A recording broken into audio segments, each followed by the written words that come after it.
നമസ്കാരം. അപ്പോൾ ഞാൻ ഇന്ന് പറയാൻ പോകുന്നത് നാളത്തെ എപ്പിസോഡിൻ്റെ സ്റ്റോറി ആട്ടോ. അങ്ങനെ വൈജയന്തി അലീനയോട് വീട്ടിൽ നിന്ന് ഇറങ്ങി പോകാൻ പറഞ്ഞേക്കാണ്. ഇനി ഞങ്ങൾക്ക് നിൻ്റെ സേവനം ആവശ്യമില്ല, ഞങ്ങൾ വേറെ ആളെ നോക്കിക്കോളാം, നീ വേറെ എവിടെയെങ്കിലും സ്ഥലം കണ്ടെത്തിക്കോ, ഇവിടെ നിന്ന് എന്തായാലും നീ പോകണം എന്ന് പറയട്ടോ. അത് കേട്ടിട്ട് അലീനയ്ക്ക് ആകെ വിഷമാവുകയാണ്. ആ സമയത്ത് മുത്തശ്ശി ചോദിക്കുന്നുണ്ട്, നീ എന്തിനാണ് അവളെ ഇങ്ങനെ കുറ്റപ്പെടുത്തുന്നത്? അവളൊരു തെറ്റും ചെയ്തിട്ടില്ല. ആ ഹരിയാണ് എല്ലാത്തിനും പ്രശ്നക്കാരൻ, അവനാണ് എല്ലാ കുഴപ്പങ്ങളും ഉണ്ടാക്കിയത്, അവൻ്റെ കുറേ വികൃതികളാണ്, അവൻ മനഃപൂർവ്വം ഇവിടെ കൊണ്ടുവന്ന് ആ മോതിരം ഇട്ട് വെച്ചേക്കാണ്, ഞാൻ കണ്ടതാണ് അലീനയുടെ ബാഗ് അവൻ തപ്പുന്നത് എന്നൊക്കെ പറഞ്ഞിട്ടും വൈജയന്തി അതൊന്നും വിശ്വസിക്കുന്നില്ല കേട്ടോ. എന്താണെങ്കിലും എല്ലാ കുഴപ്പങ്ങളും ഉണ്ടാവാൻ കാരണം ഇവളിവിടെ വന്നതാണ്. ഞാൻ അന്നേ പറഞ്ഞത് തന്നെയാണ്, ഇങ്ങനെയുള്ള ചെറിയ പെൺകുട്ടികളെ കൊണ്ടുവന്ന് ജോലിക്ക് വെച്ചിട്ടുണ്ടെങ്കിൽ ഇതെല്ലാം ഇതിനപ്പുറം ഇവിടെ സംഭവിക്കും. അതുകൊണ്ട് ഇനി ഒരിക്കലും ഒരു നിമിഷം പോലും ഇവളെ ഇവിടെ നിർത്താൻ പറ്റത്തില്ല. അതുകൊണ്ട് ഉടനെ തന്നെ ഇവളെ ഇവിടെ നിന്ന് പറഞ്ഞേക്കാണ്. അവൾ വേഗം വേറെ എവിടെയെങ്കിലും സ്ഥലം കണ്ടെത്തിക്കോട്ടെ എന്ന് പറഞ്ഞ് ദേഷ്യപ്പെട്ടുകൊണ്ട് വൈജയന്തി അവിടെ നിന്ന് പോകാട്ടോ. അപ്പോൾ അലീന ഇങ്ങനെ ഓർക്കുകയാണ്, ബ്രിജിത്താമ്മ പറഞ്ഞ കാര്യം ഇങ്ങനെ ഓർക്കുക കേട്ടോ. ബ്രിജിത്താമ്മ ഇങ്ങനെ പറഞ്ഞിട്ടുണ്ടായിരുന്നു, നിനക്ക് നിൻ്റെ അമ്മയെ കാണാം, നിൻ്റെ അമ്മയോട് സംസാരിക്കാം, അതുപോലെ കാണാം, തൊടാം, പക്ഷേ ഒരു ചില്ല് ഭിത്തി എപ്പോഴും നിങ്ങൾക്കിടയിൽ ഉണ്ടായിരിക്കും. അതായത് കൂടുതൽ കാര്യങ്ങളിലേക്ക് ഇടപെടാനോ കൂടുതൽ കാര്യങ്ങൾ പറയാനോ ഒന്നും പറ്റില്ല, പക്ഷേ അമ്മയുടെ കൂടെ അവിടെ കണ്ട് ജീവിക്കാൻ മാത്രമേ പറ്റുള്ളൂ എന്ന് ബ്രിജിത്താമ്മ പറഞ്ഞത് ഇങ്ങനെ ഓർത്ത് ഇങ്ങനെ വിഷമിച്ച് നിൽക്കുക കേട്ടോ. ആ സമയത്ത് മുത്തശ്ശി ഇങ്ങനെ അവളെ നോക്കുമ്പോൾ അവൾ മുത്തശ്ശിയെ നോക്കി ഒന്ന് ചെറുതായിട്ട് ഇങ്ങനെ ചിരിക്കുക കേട്ടോ. എന്തായാലും എനിക്ക് ഇവിടുന്ന് പോവേണ്ടി വരുമെന്ന് ഞാൻ ഒരിക്കലും പ്രതീക്ഷിച്ചില്ല മുത്തശ്ശി, എനിക്ക് ഇവിടുന്ന് പോകാൻ ഒട്ടും താല്പര്യമില്ല, എൻ്റെ മുത്തശ്ശിയെ വിട്ടൊന്നും എനിക്ക് പോകാൻ താല്പര്യമില്ല എന്നൊക്കെ അലീന ഇങ്ങനെ പറയുമ്പോൾ മുത്തശ്ശിക്ക് ഭയങ്കര വിഷമാവും കേട്ടോ. അപ്പം മുത്തശ്ശി പറയുന്നുണ്ട്, എൻ്റെ കുഞ്ഞെ നിന്നെ ഇവിടുന്ന് പറഞ്ഞയക്കാൻ എനിക്കും ഒട്ടും ആഗ്രഹമില്ല, നീ വന്നതുകൊണ്ടാണ് ഞാൻ ഇത്രയും ആയത്, പിന്നെ അത് മാത്രമല്ല നിന്നെ ഏറ്റവും കൂടുതൽ ഞാൻ നന്നായി മനസ്സിലാക്കിയിട്ടുണ്ട്, പക്ഷേ ഇവർക്കൊന്നും മനസ്സിലാവുന്നില്ലല്ലോ എന്നൊക്കെ പറഞ്ഞ് മുത്തശ്ശിയും വിഷമിക്കാട്ടോ. സാരമില്ല മുത്തശ്ശി, ഇതൊക്കെ എൻ്റെ വിധിയാണ്, ഇങ്ങനെയൊക്കെ അനുഭവിക്കണമെന്ന് എൻ്റെ ജീവിതത്തിൽ ഉണ്ടാകും, പക്ഷേ ഇത്രയൊന്നും ഞാൻ പ്രതീക്ഷിച്ചിട്ടല്ല മുത്തശ്ശി ഇങ്ങോട്ടേക്ക് വന്നത്. ചെറിയ കള്ളങ്ങളൊക്കെ ആരോപണങ്ങളൊക്കെ ഉണ്ടാകും, പക്ഷേ ഇതൊരു എന്നിലൊരു സ്ത്രീത്വത്തെ പോലും ചോദ്യം ചെയ്യുന്നത് പോലെ ആയിപ്പോയില്ലേ. ഞാനൊരു പെൺകുട്ടിയല്ലേ മുത്തശ്ശി, എനിക്കുമില്ലേ സങ്കടങ്ങളും വിഷമങ്ങളും ഒക്കെ, ഇതൊക്കെ കേൾക്കേണ്ടി വരുന്ന ഒരവസ്ഥ എന്നൊക്കെ പറയാട്ടോ. അപ്പോൾ മുത്തശ്ശി ആശ്വസിപ്പിക്കുന്നുണ്ട്, എന്താണെങ്കിലും മനു വരട്ടെ, നമുക്ക് മനുവിൻ്റെ അടുത്ത് കാര്യങ്ങൾ സംസാരിക്കാം, മനുവിനെ വിളിക്കാൻ പറയും ഞാൻ ബാലചന്ദ്രൻ്റെ അടുത്ത്, അല്ലാതെ നിന്നെ ഇവിടുന്ന് പറഞ്ഞേക്കാനൊന്നും പറ്റത്തില്ല മനു വരാതെ. മനു ആണല്ലോ നിന്നെ കൂട്ടിക്കൊണ്ടു വന്നത്, അതുകൊണ്ട് മനു വരാതെ നിന്നെ ഇവിടുന്ന് പറഞ്ഞേക്കാൻ പറ്റത്തില്ല എന്ന് ഞാൻ ബാലചന്ദ്രനോട് പറഞ്ഞോളാം, എന്ത് തീരുമാനം എടുക്കുന്നുണ്ടെങ്കിലും മനു വരട്ടെ എന്ന് പറയണം മുത്തശ്ശി. അങ്ങനെ പിന്നീട് കാണിക്കുന്നത് ബാലചന്ദ്രനും വൈജയന്തിയും കൊണ്ട് സംസാരിക്കുന്നതാട്ടോ. അലീനെ എത്രയും പെട്ടെന്ന് ഇവിടെ നിന്ന് പറഞ്ഞേക്കണം, ബാലചന്ദ്രൻ തന്നെ ചെന്ന് അവളോടത് പറഞ്ഞേക്ക്, ഞാൻ പറഞ്ഞിട്ടുണ്ട് എന്നാലും ബാലചന്ദ്രനും കൂടി പറഞ്ഞേക്ക് എന്നൊക്കെ വൈജയന്തി പറഞ്ഞിട്ട് ബാലചന്ദ്രൻ രാത്രിയിൽ മുത്തശ്ശിയുടെ അടുത്തേക്ക് ചെല്ലുക കേട്ടോ, റൂമിലേക്ക് ചെല്ലുകയാണ്. അപ്പോൾ അലീനയോട് ഇങ്ങനെ സംസാരിക്കുന്നുണ്ട്, ഇനി നിനക്ക് ഇവിടെ നിൽക്കാൻ പറ്റത്തില്ല, നിന്നെ പറഞ്ഞയക്കാനാണ് ഞങ്ങൾ തീരുമാനിച്ചേക്കുന്നതെന്ന് പറയട്ടോ. അത് കേട്ടിട്ട് അലീനയ്ക്ക് ഭയങ്കര വിഷമമാണ്, കാരണം ഒരച്ഛൻ്റെ സ്ഥാനത്ത് കാണുന്ന ഒരാളാണ് തന്നോട് ഇങ്ങനെ സംസാരിക്കുന്നത്. അപ്പോൾ അവൾക്ക് ഭയങ്കര വിഷമമാവുകയാണ്, തൻ്റെ അമ്മയുടെ ഭർത്താവാണെങ്കിൽ അച്ഛനെ പോലെ തന്നെയാണ് അവൾ കാണുന്നത്. അപ്പം അലീനയ്ക്ക് ഭയങ്കര വിഷമം വരികയാണ് ഇങ്ങനൊരു വാക്ക് കേട്ടപ്പോൾ കേട്ടോ. അപ്പോഴും അലീന പറയുന്നുണ്ട്, ഞാനൊരു തെറ്റും ചെയ്തിട്ടില്ല സാർ, എനിക്കൊന്നും അറിയത്തില്ല, ഞാൻ ഇങ്ങനെയൊന്നും പ്രതീക്ഷിച്ചിട്ടില്ല ഇങ്ങോട്ട് വന്നത്, ഇത്രയൊന്നും സംഭവിക്കുന്നു ഞാൻ വിചാരിച്ചില്ല എന്നൊക്കെ പറഞ്ഞ് അലീന ഇങ്ങനെ കരയുക കേട്ടോ. അപ്പോൾ ബാലചന്ദ്രന് വല്ലാതാവുന്നുണ്ട്, പക്ഷേ നിന്നെ എനിക്ക് വിശ്വസിക്കാമായിരുന്നു, പക്ഷേ ഒരു തെളിവും കിട്ടാതെ ഞാൻ എങ്ങനെ വിശ്വസിക്കും? വൈജിയോട് ഞാൻ കുറേ എതിർത്ത് നോക്കി, നീ മാത്രമല്ല കുറ്റക്കാരി, നീ അഥവാ നിൻ്റെ ഭാഗത്ത് എന്തെങ്കിലും തെറ്റ് സംഭവിച്ചിട്ടുണ്ടെങ്കിൽ അതിന് കുറ്റക്കാരി ഹരി കൂടിയാണ്, ഹരിയെ വിളിച്ച് സംസാരിക്കാമെന്ന് പറഞ്ഞിട്ട് വൈജി സമ്മതിക്കുന്നില്ല. അപ്പോൾ എന്നൊക്കെ പറയാട്ടോ. അപ്പോൾ അപ്പോഴും അലീന പറയുന്നുണ്ട്, ഞാൻ ഒരു തെറ്റും ചെയ്തിട്ടില്ല സാർ, എന്നെ വിശ്വസിക്കണം എന്ന് പറയുമ്പോൾ മുത്തശ്ശിയും പറയുന്നുണ്ട്, എൻ്റെ ബാല, ഇവളെന്തെങ്കിലും തെറ്റ് ചെയ്യുമെന്ന് നിനക്ക് തോന്നുന്നുണ്ടോ ഇവളെ കണ്ടിട്ട് എന്ന് ചോദിക്കാട്ടോ. എനിക്കറിയാം ഹരിയുടെ സ്വഭാവം നിനക്കറിയില്ല, പക്ഷേ എനിക്ക് നന്നായിട്ടറിയാം, കൊല്ലപ്പള്ളിയിൽ വെച്ചിട്ട് തന്നെ ഇവളുടെ പുറകെ നടന്ന് കുറേ ശല്യപ്പെടുത്തിയിട്ടുള്ളതാണ് ഹരി. ഈ റൂമിൽ അവൻ 2 തവണ കയറി വന്നിട്ടുമുണ്ട്, ഒരു തവണ വന്നപ്പോൾ ഇവളുടെ ബാഗ് പരിശോധിക്കുകയും ചെയ്തിട്ടുണ്ട് ഈ കഴിഞ്ഞ ദിവസം വന്ന സമയത്ത് എന്ന് പറയാട്ടോ. അപ്പോൾ അതൊക്കെ കേട്ടിട്ട് ബാലചന്ദ്രന് ഇങ്ങനെ ഒരു വിശ്വാസം തോന്നുക കേട്ടോ, അതൊക്കെ ശരിയായിരിക്കും എന്നുള്ളത്. അപ്പോൾ അവന് ഇവിടെ കൊണ്ടുവന്ന് വെച്ചതാണ്. അന്ന് അലീനയോട് മോശമായിട്ട് അവൻ സംസാരിക്കുകയും ചെയ്തിട്ടുണ്ടായി, ഞാനിവിടെ ഒന്ന് മയങ്ങിപ്പോയായിരുന്നു. ആ സമയത്താണ് അവന് ഇവളോട് സംസാരിച്ചുകൊണ്ട് നിന്നത് എന്നൊക്കെ പറയുന്നു. ആ സമയത്ത് തന്നെയാണ് വൈജ ഇങ്ങോട്ടേക്ക് വന്നതും എന്നൊക്കെ പറയണം മുത്തശ്ശിട്ടോ. എന്താണെങ്കിലും ഇനി നിന്നെ ഇവിടെ നിർത്താൻ വൈജ സമ്മതിക്കുമെന്ന് തോന്നുന്നില്ല എന്ന് പറയാണ് അലീന കേട്ടോ. അലീനയോട് ബാലചന്ദ്രൻ. അപ്പോൾ അലീന പറയുന്നുണ്ട്, ശരി സാർ, കുഴപ്പമൊന്നുമില്ല, പക്ഷേ ഞാൻ ഇവിടെ നിന്ന് പോയി കഴിഞ്ഞാലും ഞാൻ നല്ല അന്തസ്സായിട്ട് ആത്മാഭിമാനത്തോട് കൂടിയിട്ട് തന്നെ ജീവിക്കും. അല്ലാതെ ഒരു മോശം പ്രവൃത്തിയിലേക്ക് പോലെ എൻ്റെ അമ്മ പോയതുപോലെ എൻ്റെ അമ്മയ്ക്ക് പറ്റിയതുപോലെ ഒരു എനിക്ക് പറ്റത്തില്ല. എൻ്റെ അമ്മയ്ക്ക് എന്താണ് സംഭവിച്ചതെന്നൊന്നും എനിക്കറിയില്ല. പക്ഷെ അതുപോലൊരു സംഭവം എൻ്റെ ജീവിതത്തിൽ ഒരിക്കലും ഉണ്ടാവില്ല. കാരണം എന്നെ വളർത്തിയത്, എന്നെ പ്രസവിച്ച എൻ്റെ അമ്മയല്ല, എന്നെ വളർത്തിയത് ബ്രിജിത്ത മമ്മി എന്ന് പറഞ്ഞ ഒരു മഹത്തായ വ്യക്തിയാണ്. അവർ തന്ന പാഠങ്ങൾ ഉൾക്കൊണ്ടുകൊണ്ടാണ് ഞാൻ ജീവിക്കുന്നത്. അതുകൊണ്ട് തന്നെ എന്നെ തോൽപ്പിക്കാൻ പറ്റില്ല. ഞാൻ ഒരിക്കലും മോശമായിട്ടുള്ള ഒരു രീതിയിലേക്ക് പോകില്ല. എൻ്റെ കൂടെ ദൈവം ഉണ്ടാകും. ഞാൻ തെറ്റ് ചെയ്യാത്തിടത്തോളം കാലം എന്നെ രക്ഷിക്കാനായിട്ട് എൻ്റെ ഈശ്വരൻ ഉണ്ടാകും, ദൈവം ഉണ്ടാകും എന്ന് ഇങ്ങനെ അലീന പറയട്ടോ. അതൊക്കെ കേട്ടിട്ട് വല്ലാതാവുന്നുണ്ട് ബാലചന്ദ്രൻ. ആ സമയത്ത് ബാലചന്ദ്രനോട് മുത്തശ്ശി പറയുന്നുണ്ട്, ബാലചന്ദ്ര, കാര്യമൊക്കെ ശരി, ഇവളെ പറഞ്ഞയക്കാൻ തീരുമാനിച്ചു, പക്ഷേ മനു വരാതെ ഒന്നും നടക്കില്ല. മനു ആണ് അലീനയെ ഇങ്ങോട്ടേക്ക് കൂട്ടിക്കൊണ്ടുവന്നത്. അപ്പം ഇവളെ പറഞ്ഞയക്കാൻ എടുത്ത തീരുമാനം മനുവിനെ എന്തായാലും അറിയിച്ചേ പറ്റുള്ളൂ, അല്ലാതെ പറ്റില്ല എന്ന് മുത്തശ്ശി പറയാട്ടോ. അത് കേട്ടപ്പം ബാലചന്ദ്രനും ഒരു ന്യായമായിട്ട് തോന്നുകയാണ്. ശരി, ഞാൻ മനുവിനെ വിളിച്ചേക്കാം, വിളിച്ച് കാര്യങ്ങളൊക്കെ പറയാം എന്ന് പറയുന്നുണ്ട്. അങ്ങനെ പിന്നീട് കാണിക്കുന്നത് ബാലചന്ദ്രൻ മനുവിനെ ഫോൺ ചെയ്യുന്ന കേട്ടോ. അങ്ങനെ ഫോൺ ചെയ്തിട്ട്, എന്താ അങ്കിളെ, എന്തൊക്കെയാണ് വിശേഷം? മനു, നീ ഇപ്പോൾ എവിടെ? ഞാനിപ്പോൾ കൊല്ലപ്പള്ളിയിലുണ്ട് അങ്കിളെ എന്ന് പറയട്ടോ. ആ, നീ നാട്ടിലെത്തിയത് ഏതായാലും നന്നായി. ഇവിടെ ഒരു ഭയങ്കരമായ സംഭവം നടന്നു എന്ന് പറയട്ടോ. എന്താ അങ്കിളെ എന്ന് ചോദിക്കണം. അപ്പോൾ ഇവിടെ ഉണ്ടായ സംഭവങ്ങളൊക്കെ ബാലചന്ദ്രൻ വള്ളി പുള്ളി തെറ്റാതെ എല്ലാ കാര്യങ്ങളും അറിയിക്കുകയാണ്. അത് കേട്ടോണ്ട് വൈജയന്തി അങ്ങോട്ടേക്ക് വരുന്നുണ്ട് കേട്ടോ. അപ്പോൾ വൈജയന്തി ചോദിക്കുന്നുണ്ട്, ആരാന്ന് ചോദിക്കുമ്പം അത് മനു എന്ന് പറയാണ്. എന്തിനാ മനുവിനെ വിളിച്ച് പറയാൻ പോയെന്നുള്ള രീതിയിൽ ദേഷ്യപ്പെട്ടുകൊണ്ട് വൈജയന്തി അങ്ങോട്ട് പോവാട്ടോ.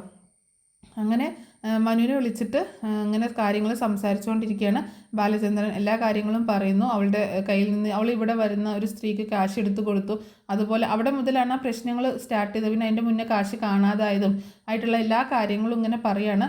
മുൻപും കാശ് കാണാതായിട്ടുണ്ട്. പിന്നെ അവളുടെ അടുത്ത് നിന്ന് 1600 രൂപ കിട്ടി, അതും അവൾ ഒളിപ്പിച്ച് വെച്ചതുപോലെ എന്നാണ് വൈജയന്തി പറയുന്നത്. പിന്നെ അതൊന്നുമല്ല പ്രശ്നം, അവളുടെ ബാഗിൽ നിന്ന് ഒരു ഗോൾഡ് റിങ് കിട്ടിയിട്ടുണ്ട്. അത് ഗോൾഡ് ആണോ എന്ന് എനിക്ക് സംശയമുണ്ട്. എന്നാണെങ്കിലും ഒരു റിങ് കിട്ടിയിട്ടുണ്ട്.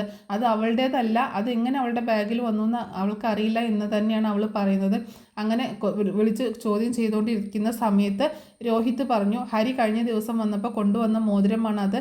അവളും ഹരിയും തമ്മിൽ എന്തൊക്കെയോ കണക്ഷൻസ് ഉണ്ടെന്നാണ് രോഹിത്തിനോട് ഹരി പറഞ്ഞത്. കൊല്ലപ്പള്ളിയിൽ വെച്ചിട്ട് തന്നെ അവർ തമ്മിൽ എന്തൊക്കെയോ കൊടുക്കൽ വാങ്ങലുകൾ ഉണ്ടായിരുന്നു. അതുകൊണ്ട് അലീന വിളിച്ചിട്ടാണ് ഹരി ഇങ്ങോട്ടേക്ക് വരുന്നത് എന്നൊക്കെ ഹരി രോഹിത്തിനോട് പറഞ്ഞിട്ടുണ്ട്. രോഹിത് കഴിഞ്ഞ ദിവസം വരുമ്പോൾ കൊണ്ടുവന്ന മോതിരമാണ് അത്. അന്ന് രാത്രി അലീനയ്ക്ക് കൊടുക്കുമെന്ന് ഹരി രോഹിത്തിനോട് പറഞ്ഞിരുന്നു. അങ്ങനെ ഹരി കൊടുത്ത മോതിരമാണ് അതെന്ന് രോഹിത് പറഞ്ഞു എന്നുള്ള ഡീറ്റെയിൽസ് മുഴുവൻ പറയാട്ടോ. ഇതൊക്കെ കേട്ടിട്ട് മനു ആകെ ഷോക്കായിട്ട് നിൽക്കുകയാണ്. അലീനയുടെ ഭാഗത്ത് നിന്ന് ഒരു തെറ്റും ഒരിക്കലും സംഭവിക്കില്ല എന്ന് പൂർണ്ണ ബോധ്യം അപ്പോഴും മനുവിനുണ്ട് കേട്ടോ. കാരണം മനു അപ്പോഴും ഉറച്ചു വിശ്വസിക്കുന്നുണ്ട്. അപ്പം മനു പറയുന്നുണ്ട്, അങ്കിളെ, ഇതിലെന്തൊക്കെയോ ദുരൂഹതകളുണ്ട്. ഒരിക്കലും അലീന അങ്ങനെ ഒരു പെണ്ണല്ല, അലീന ഒരിക്കലും അങ്ങനെയൊന്നും ചെയ്യില്ല എന്ന് തന്നെ പറയാട്ടോ. എനിക്കും അത് അറിയാം മനു, എന്തൊക്കെയോ കുഴപ്പങ്ങളുണ്ട്. പക്ഷേ ഇവിടെ തെളിവുകൾ മുഴുവൻ അലീനയ്ക്ക് എതിരാണ്. അതുകൊണ്ട് എനിക്കൊന്നും ചെയ്യാൻ പറ്റില്ല. എന്താണെങ്കിലും അലീനയെ വീട്ടിൽ നിന്ന് ഇറക്കി വിടാനാണ്, പറഞ്ഞയക്കാനാണ് ജയ തീരുമാനിച്ചേക്കുന്നത് എന്ന് പറയാട്ടോ. അത് കേട്ടിട്ട് അങ്ങോട്ട് ഭയങ്കര വിഷമാവുകയാണ് മനുവിന്. അങ്കിളെ, എന്താണെങ്കിലും ഞാൻ വരാം, ഞാൻ ഹരിയെ കാണട്ടെ, സംസാരിക്കട്ടെ, ഞാൻ വരാം, എന്നിട്ട് തീരുമാനമെടുക്കാം എന്നൊക്കെ പറയണം. അങ്ങനെ മനു ഫോൺ വെക്കുന്നുണ്ട് കേട്ടോ. അങ്ങനെ ഫോൺ വെച്ചതിന് ശേഷം വൈജയന്തി വന്ന് ദേഷ്യത്തോട് ചോദിക്കണം, എന്തിനപ്പം മനുവിനെ വിളിച്ച് പറയാൻ പോയത്? പിന്നെ മനുവിനെ അറിയിക്കണ്ടേ? മനു അല്ലേ അലീനയെ ഇങ്ങോട്ടേക്ക് കൂട്ടിക്കൊണ്ടുവന്നത്? അപ്പോൾ അവളെ പറഞ്ഞയക്കുമ്പോൾ അവനെ അറിയിക്കേണ്ട കടമ നമ്മൾക്കുണ്ട് എന്ന് പറയാണ്.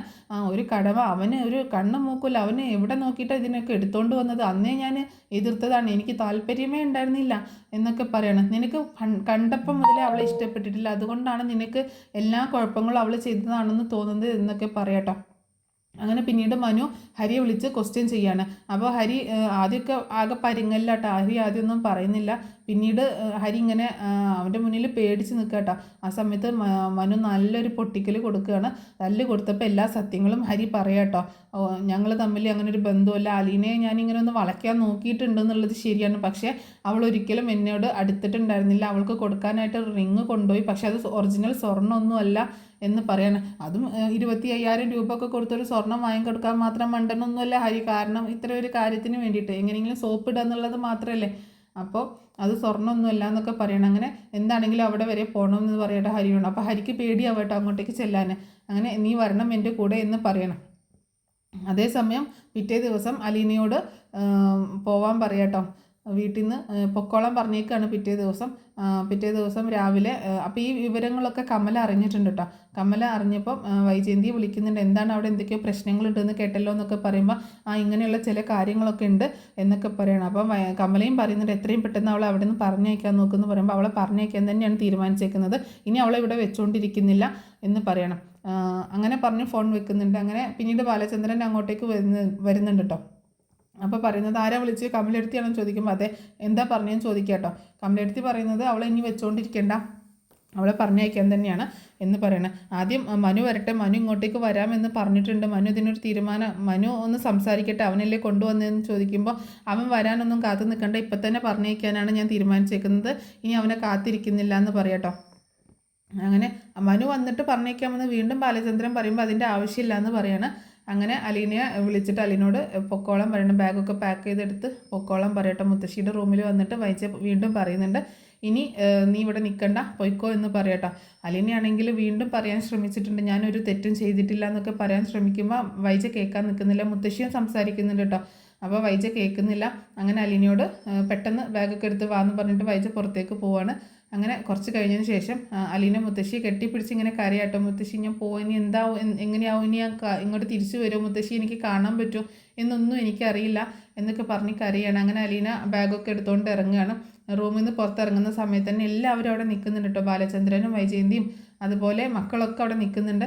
അങ്ങനെ അലീന വരുമ്പം ഇവരൊക്കെ ഭയങ്കര ദേഷ്യത്തിൽ നോക്കുക കേട്ടോ. അപ്പം ആ കയ്യിലുണ്ടായിരുന്ന കാശ്, അവളുടെ കയ്യിൽ നിന്ന് പിടിച്ചെടുത്തു എന്ന് പറഞ്ഞാൽ കാശുണ്ടല്ലോ, ആ കാശ് തിരിച്ചു കൊടുക്കാം കേട്ടോ അലീനയ്ക്ക്. അതുപോലെ നീ ഇത്രയും നാൾ ഇവിടെ ജോലി ചെയ്തതല്ലേ, അതിനുള്ള കാശും കൂടി എന്ന് പറഞ്ഞിട്ട് കുറച്ച് കാശ് കൊടുക്കുമ്പോൾ എനിക്ക് കാശൊന്നും വേണ്ട എന്ന് പറയാട്ടോ അലീന. അത് പറഞ്ഞാൽ പറ്റത്തില്ല, അങ്ങനെ വെറുതെ ഫ്രീ ആയിട്ട് ഞങ്ങൾക്ക് ഇവിടെ സേവനം ചെയ്തിട്ട് പോകണ്ടെന്ന് പറഞ്ഞിട്ട് ബലമായിട്ട് അവളുടെ കയ്യിലേക്ക് കാശ് വെച്ച് കൊടുക്കുകയാണ്. ഇനി ഇവിടെ നിൽക്കേണ്ട പൊക്കോ എന്ന് പറയണം. അപ്പോൾ അവൾ പോകാൻ നേരത്ത് കൃഷ്ണയെ ഇങ്ങനെ നോക്കുന്നുണ്ട് കേട്ടോ. ബബിതയും രോഹിത്തിനെയൊക്കെ നോക്കുന്നില്ല. രോഹിത്തിനൊരു വിജയഭാവം പോലെയാണ്, ബബിതയ്ക്ക് അങ്ങനെ മൈൻഡൊന്നുമില്ല കേട്ടോ. കൃഷ്ണയ്ക്ക് ഭയങ്കര സങ്കടമാണ്. അപ്പോൾ ബാലചന്ദ്രനെ നോക്കുമ്പോഴാണെങ്കിലും പുള്ളിക്കാരനും ഭയങ്കര വിഷമമൊക്കെ ഉണ്ട്. ഇനിയിപ്പോൾ പക്ഷെ ഒന്നും ചെയ്യാൻ പറ്റാത്ത അവസ്ഥയാണല്ലോ. അങ്ങനെ അലീന വീട്ടിൽ നിന്ന് പടി ഇറങ്ങി പോവാട്ടോ. അങ്ങനെ ഭയങ്കര വിഷമത്തോടു കൂടിയാണ് പോണത്. പക്ഷേ ഇവരെല്ലാവരും ഒരു ആശ്വാസത്തിൽ നിൽക്കുന്നത് പോലെയാണ്. പക്ഷേ അലീന പുറത്തേക്ക് ഇറങ്ങുന്ന സമയത്ത് തന്നെയാണ് നമ്മുടെ മനുവിൻ്റെ കാറ് അകത്തേക്ക് വരുന്നത് കേട്ടോ. അപ്പം മനു കാണുന്നത് അലീന ഇങ്ങനെ ഇറങ്ങി പോകുന്നതാണ്. അപ്പോൾ നേരെ മുന്നിൽ മനുവിനെ കണ്ടപ്പോൾ അലീനയ്ക്ക് വിഷമം കൂടുക കേട്ടോ. പെട്ടെന്ന് അലീന അവിടെ നിന്നിട്ട് ഇങ്ങനെ സങ്കടപ്പെട്ടുകൊണ്ട് ഇങ്ങനെ നിൽക്കുകയാണ്. അങ്ങനെ മനു വന്നിട്ട് നീ ഇത് ഇങ്ങോട്ടാ ചോദിക്കുക കേട്ടോ, ഞാൻ പോവാണ് മനസ്സിലായിട്ട്, എന്നോട് ഇനി ഇവിടെ നിൽക്കണ്ടെന്ന് പറഞ്ഞു. പക്ഷേ എനിക്ക് ഉറപ്പുണ്ട് ഞാനൊരു തെറ്റും ചെയ്തിട്ടില്ല എന്ന് പറയാട്ടോ. അപ്പോഴൊക്കെ ഹരി കാറിലുണ്ട് കേട്ടോ. അപ്പോൾ ഹരിയെ കാണിക്കുന്നില്ല ആ സമയത്തൊന്നും. അപ്പോൾ മനു എന്താ ചെയ്യുന്നത് വെച്ചാൽ നീ വാ നമുക്ക് സംസാരിക്കാമെന്ന് പറഞ്ഞിട്ട്, വേണ്ട മനു ഏട്ടാ ഞാൻ പോവാണെന്ന് പറയുമ്പോൾ നീ വാ വരാനല്ലേ പറഞ്ഞതെന്ന് പറഞ്ഞിട്ട് അവളുടെ കൈ പിടിച്ചുകൊണ്ട് വീട്ടിനുള്ളിലേക്ക് തന്നെ കയറുക കേട്ടോ. അപ്പോൾ ഈ മനു ആണെങ്കിൽ ഇവളുടെ കൈ പിടിച്ചുകൊണ്ട് വീട്ടിലേക്ക് വരുന്നത് കണ്ടിട്ട് വൈജയന്തിക്കും ബാലചന്ദ്രനൊക്കെ ആകെ വല്ലാതാവുന്നുണ്ട്. വൈജയന്തി ഇവളെന്തിനാണ് നീ തിരിച്ച് വീട്ടിലേക്ക് കൂട്ടിക്കൊണ്ടുവന്നത്, ഇവളെ പറഞ്ഞയച്ചതല്ലേന്ന് ചോദിക്കുമ്പോൾ എന്തറിഞ്ഞിട്ട് ആൻറ്റി ഇവളെ പറഞ്ഞയക്കാൻ നിന്നത്, ഇതിൻ്റെ സത്യാവസ്ഥ വല്ല ആൻറ്റി അറിഞ്ഞിട്ടാണോ, ആൻറ്റി അറിഞ്ഞതും കണ്ടതും കേട്ടതും ഒന്നുമല്ല സത്യം, ഇതിൻ്റെ സത്യമൊക്കെ വേറെയാന്ന് പറയട്ടോ. നീ എന്തിനി കുറേ സത്യം വിളമ്പിയിട്ടും കാര്യമില്ല, എന്തൊക്കെ പറഞ്ഞിട്ടും കാര്യമില്ല, ഇവളിവിടെ വന്നതുകൊണ്ടാണ് ഈ എല്ലാ പ്രശ്നങ്ങളും ഉണ്ടായത്, അതുകൊണ്ട് ഇനി ഒരു നിമിഷം പോലും ഇവളെ ഇവിടെ നിർത്താൻ പറ്റത്തില്ല എന്നൊക്കെ വൈജയന്തി പറയാണ്. അങ്ങനെ പിന്നീട് ഹരിയെയും കൂട്ടി കൊണ്ടുവരും കേട്ടോ. ഇവിടെ ഉണ്ടായ എല്ലാ പ്രശ്നങ്ങൾക്കും കാരണം ഇവൻ ഒരുത്തൻ മാത്രമാണ്. ചോദിച്ചു നോക്കി ഇവൻ എന്താ ചെയ്തതെന്ന്. ഇവന് 2 പൊട്ടിക്കൽ കൊടുത്തപ്പോൾ ഇവൻ എല്ലാ കാര്യങ്ങളും പറഞ്ഞു എന്ന് പറഞ്ഞിട്ട് എല്ലാ സംഭവവും മനു അവിടെ വിശദീകരിക്കട്ടെ. ഇവൻ പറഞ്ഞതൊക്കെ കള്ളമാണ്, അലീന പറഞ്ഞതൊക്കെ തന്നെയാണ് സത്യം, അലീന ഒരു തെറ്റും ചെയ്തിട്ടില്ല, രോഹിത്തിനെ പറഞ്ഞ് വിശ്വസിപ്പിച്ചതാണ്, രോഹിത്തിനെ കൂടി ഇതിൽ കെണിയിൽപ്പെടുത്താനൊക്കെ വേണ്ടിയിട്ട് എന്ന് പറയാട്ടോ. അത് കേട്ടിട്ട് രോഹിത്ത് ആകെ വിഷമിച്ചിങ്ങനെ നിൽക്കാട്ടോ. അപ്പോൾ രോഹിത്ത് അലീനയുമായിട്ട് ഇങ്ങനെ ഉണ്ടായ സംസാരമൊന്നും അലീന ആരുടെ പറഞ്ഞിട്ടുമില്ല കേട്ടോ. അങ്ങനെ അതുപോലെ കാശ് കാണാതാവുന്നത് ആദ്യം മകനെ വിളിച്ച് 2 പൊട്ടിക്കൽ കൊടുത്തിട്ട് ചോദിക്കണം എങ്ങനെയാണ് കാശ് കാണാതാവുന്നതെന്ന്. ഹരി ചോദിക്കുമ്പം രോഹിത്താണ് അങ്കിളുടെ കാശ് അടിച്ച് മാറ്റിയിട്ട് ഹരിക്ക് കൊടുക്കുന്നത് എന്ന് പറയാണ്. അതല്ലാതെ അവൻ്റെ ആവശ്യത്തിനും അവന് കാശ് അടിച്ച് മാറ്റുന്നുണ്ട്. അങ്ങനെ എല്ലാ സത്യങ്ങളും തെളിയിക്കുകയാണ്. പക്ഷേ എന്തൊക്കെ തെളിവ് നിരത്തിയിട്ടും വൈജയന്തിക്ക് ഇനി അലീന ഇവിടെ വേണ്ട എന്നുള്ള തീരുമാനം തന്നെ നിൽക്കുക കേട്ടോ. അപ്പോൾ വീണ്ടും പിന്നെ ബാലചന്ദ്രനാണ് അലീനയ്ക്ക് വേണ്ടി സപ്പോർട്ടായിട്ട് സംസാരിക്കുന്നത്. അപ്പോൾ ഇങ്ങനെയൊക്കെയുള്ള കാര്യങ്ങളാണ് നാളത്തെ എപ്പിസോഡിൽ സംഭവിക്കാൻ പോകുന്നത് കേട്ടോ. അപ്പോൾ ഈ സ്റ്റോറി നിങ്ങൾക്ക് ഇഷ്ടമായിട്ടുണ്ടാവുമെന്ന് വിചാരിക്കുകയാണ്. ഇഷ്ടമായെങ്കിൽ നിങ്ങളൊന്ന് സപ്പോർട്ട് ചെയ്യാം കേട്ടോ.